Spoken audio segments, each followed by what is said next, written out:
have about 7 more hours to go before a budget deadline, but as of right now, no deal. A new budget is supposed to get done by tomorrow, but lawmakers in a divided Harrisburg are once again down to the wire with funding for SEPTA, schools, and more on the line. And without knowing if it will get the money it needs, SEPTA is moving forward with the fare increases and service cuts.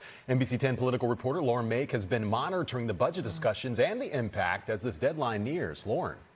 Oh, Fred and Tracy, lawmakers are not expected to make this midnight deadline tonight. A reminder of what those negotiations look like. You've got a Democratic-controlled House, a Republican-controlled Senate, and the governor is a Democrat. Now, Governor Shapiro said today that they made real progress over the weekend, and they'll continue to meet in the coming days.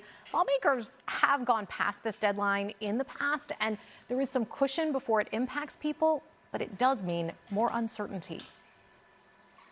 Penn State, Philly Preschool. At Somerset Academy Early Learning Center, the preschool classrooms take the names of colleges and universities. When you get to Spelman College, we've reached a spot where state funding is critical, funding all the pre-K spots in this classroom and providing free pre-K for families. This is what we'll lose if we don't get that funding. Tiffany Chavou watching from Northern Liberties as lawmakers in Harrisburg creep up to the deadline for a state budget. As we hit this deadline this year, how are you feeling? You know, there's nervousness. You have 20-some plus staff that rely on those funds as well because their salary is paid by those programs. The anxiety isn't just about whether money is approved, it's about how long it could take for providers like Chavou who've seen stalemates before. When we don't have funding, we can't always, pay vendors on time. We can't pay for supplies on time. We have a chef that, we rely on to feed our children wholesome meals. His salary, all of those has a domino effect if we don't get funding in a timely manner. In Center City, Philadelphia City Council members boarding a van to Harrisburg this morning to make their funding case. It's familiar territory for Council President Kenyatta Johnson. I'm a former House member, so I served under Governor Ed Rendell and Tom Corbett, so I have a variety of different relationships in Harrisburg, and so my presence alone, I believe, will have a significant impact on the budget negotiations as well.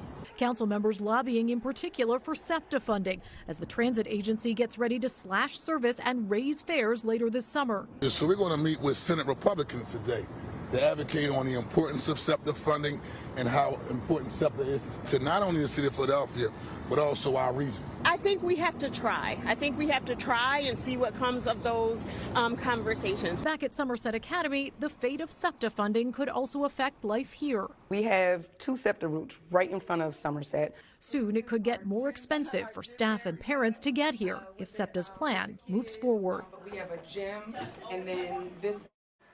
So as we're watching all of this, I've been in touch with both Republican and Democratic legislative offices today. The Republican Senate Majority Leader's office tells me while a full agreement still has not been reached, work surrounding the budget, quote, continues to progress. A spokesperson for the Democratic House Majority Leader tells me they have passed bills and they're ready to send the budget that the governor proposed to his desk.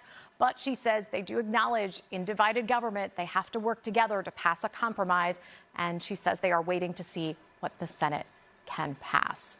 Fred, we'll toss things back to you. All right, so they got all the work ahead.